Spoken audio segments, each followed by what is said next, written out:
Good morning students, जय श्री कृष्णा। आज का अपना टॉपिक है सेट, समुच्चय।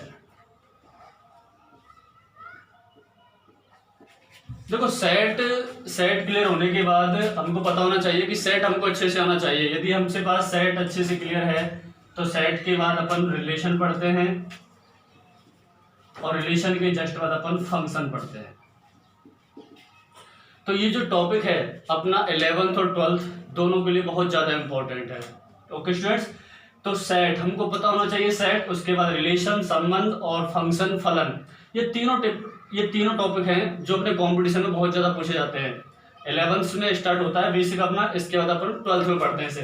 तो आज स्टार्ट करते हैं अपन सेट अपना क्या होता है। तो सबसे पहले देखेंगे सेट की डेफिनेशन देखते हैं अपन कि समुच्चय क्या होता है। इसकी डेफिनेशन होती है वस्तुओं का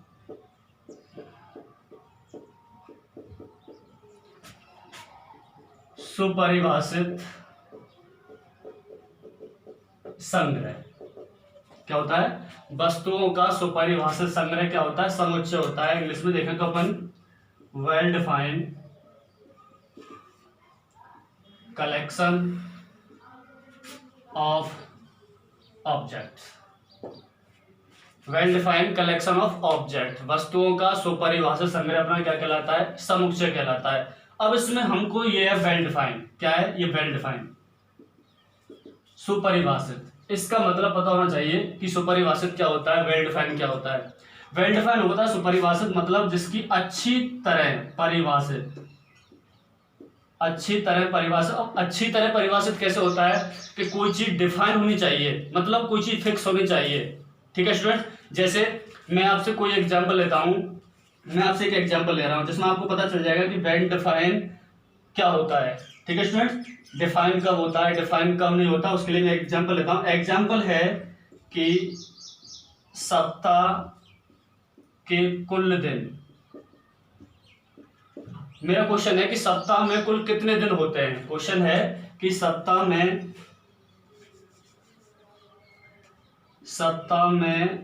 कुल कितने दिन होते हैं। मेरा पहला एग्जांपल यहाँ पे कि सप्ताह कोई अपना वीक है, उसमें टोटल कितने दिन होते हैं, तो सभी का आंसर अपने पास मिलेगा।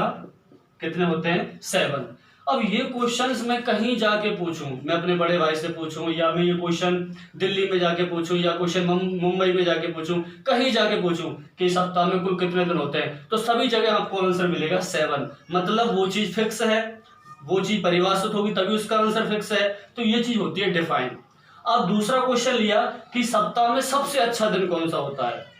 सप्ताह में अपने पास 7 दिन होते हैं, Sunday, Monday, Tuesday, Wednesday, Sunday, लेकिन उसमें सबसे अच्छा दिन कौन सा होता है। अब सबसे अच्छा दिन जैसे मेरा सैटरडे हुआ, किसी का मंडे हुआ, किसी का संडे हुआ, तो ये चीज फिक्स नहीं है, और जो चीज फिक्स नहीं है वो चीज डिफाइन नहीं होती है।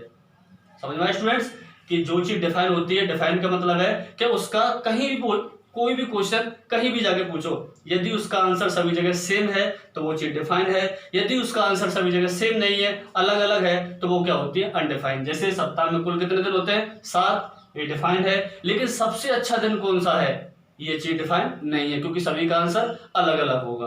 ठीक है स्टूडेंट्स, तो ये थी कि वस्तुओं के सुपरिभाषित संग्रह को अपन क्या कहते हैं? समुच्चय कहते हैं।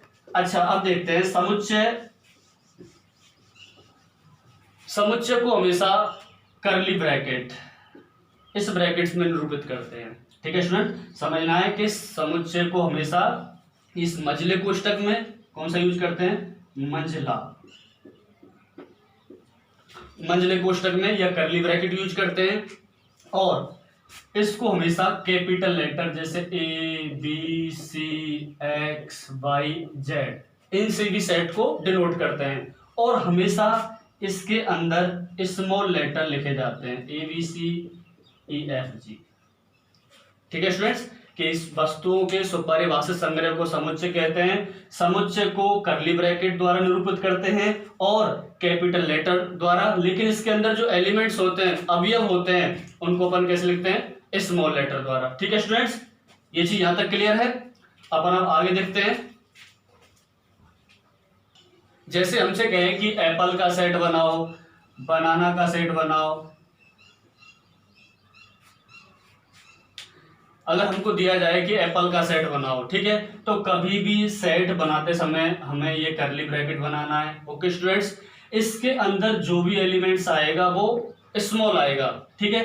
जैसे एप्पल का मुझे सेट बनाना है तो कैपिटल है, तो ये हो जाएगा स्मॉल है। फिर उसके बाद अपन हर एलिमेंट्स के बगल में कॉमा लगाएंगे। अच्छा, फिर आ गया अपना पी, फिर कॉमा लगा दिया, फिर अपना पी। अब यहाँ पर पी का अपन रिपीट नहीं करेंगे, क्योंकि सेट की डेफिनेशन क्या होती है कि समुच्चयों का परिभाषित समुच्चय, मतलब वेल डिफाइन। जब हम एक पी का अच्छी तरह डिफाइन कर चुके हैं तो उस पी का दोबारा डिफाइन नहीं कर सकते, ठीक है स्टूडेंट्स। एक बार यदि हमने पी को लिख लिया तो उसको दोबारा अपन नहीं लिखेंगे। इसका मतलब है कि कभी भी समुच्चय बनाते समय एलिमेंट्स रिपीट नहीं होंगे। यदि हमने एक बार एलिमेंट्स लिख दिया तो उसको अपन वापस नहीं लिखेंगे, क्योंकि हम हर एलिमेंट्स का वेल डिफाइन कर रहे हैं। तो ए का कर दिया हमने, फिर उसके बाद पी का कर दिया, फिर दोबारा से पी को नहीं करेंगे, क्योंकि जब हम एक बार कर चुके हैं तो दोबारा रिपीट नहीं करेंगे। तो फिर पी लिख दिया, फिर उसके बाद एल लिख दिया, फिर उसके बाद ई लिख दिया। तो ये किसका सेट बन गया? एप्पल का। अब जैसे अपन बनाना का बनाए तो सबसे पहले कर्ली ब्रैकेट लिखा, उसके बाद पहले आ गया इस बी, उसके बाद फिर आ गया ए, उसके बाद फिर आ गया एन, फिर उसके बाद ए अपना ऑलरेडी ले लिया, फिर एन हमने ले लिया, फिर हमने ए ले लिया। तो ये किसका बन गया? सेट बनाना का, ठीक है स्टूडेंट्स। तो ऐसे हमको क्या बनाने? सेट बनाने। अब अपना है रिप्रेजेंटेशन ऑफ सेट, समुच्चय का निरूपण।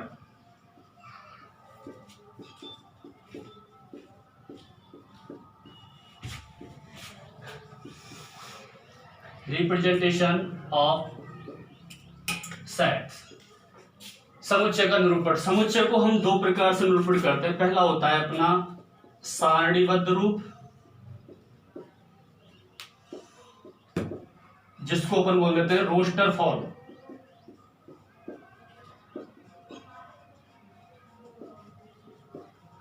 दूसरा होता है अपना नियम रूप, रूल फॉर्म। ओके स्टूडेंट्स, अपने पास समुच्चय का निरूपण मतलब समुच्चय को कितने प्रकार से लिख सकते हैं? अपन समुच्चय को दो प्रकार से बना सकते हैं। एक तो होता है रोस्टर फॉर्म और दूसरा होता है रूल फॉर्म, सारणीबद्ध रूप और नियम रूप। अब देखो, सारणीबद्ध रूप में रोस्टर फॉर्म में क्या होता है कि हमको कुछ क्वेश्चंस मिलते हैं, जैसे अभी क्लियर कर लेते हैं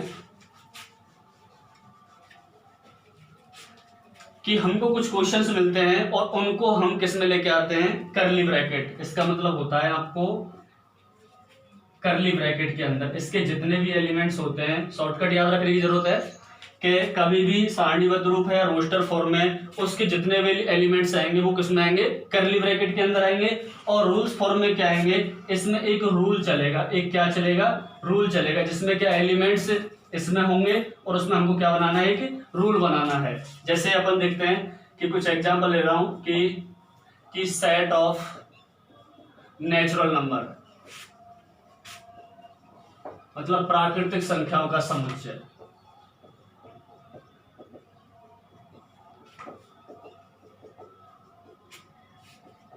अगर आपसे कहे कि प्राकृतिक संख्याओं का समुच्चय बनाइए किसमें? रोस्टर फॉर्म में, तो आप क्या करेंगे कि रोस्टर फॉर्म में बनाते समय सबसे पहले आप लगा देंगे कर्ली ब्रैकेट। क्या लगा देंगे? Curly bracket. अब उसमें देखना है कि क्या है? Natural number. हमको नेचुरल नंबर देखते क्या होते हैं? 1 2 3 4 5 डॉट डॉट डॉट कहां से चलते हैं? वो इनफाइनाइट तक चलते हैं। तो ये किस में हो गया? अपना रोस्टर फॉर्म में हो गया। अब नियम रूप में क्या होता है कि हमको ऐसे कुछ मिलेगा, इसका जस्ट अपोजिट होता है। रूल्स नियम में क्या होता है कि जैसे हमको एलिमेंट्स कर्ली ब्रैकेट के अंदर दे दिए और उसके अंदर हमें कुछ रूल लगाना है। तो जैसे हमको क्वेश्चन ये दे दिया तो इसका आंसर क्या होगा? यही होगा कि प्राकृतिक संख्याओं का समुच्चय। या हमको दे दिया, एक अपन एग्जांपल लेते हैं कि 10 से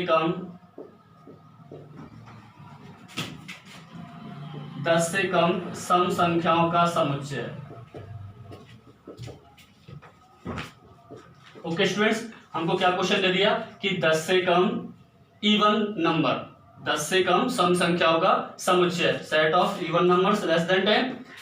ठीक है, तो उसका क्या बनेगा? देखो 10 से कम क्या होती है? एक तो 0 होता है, एक 2 होता है, एक 4 होता है, एक 6 होता है, एक 8 होता है। ठीक है, तो ये अपना क्या हो गया, अपना रोस्टर फॉर्म में। यदि मैं ऐसे लिख देता इसमें कि अपने पास x कोई सेट है और x अपना नंबर है और x is even number, x अपना क्या है, सम संख्या है, और x की वैल्यू कहां से कहां तक है, कि 0 से 10।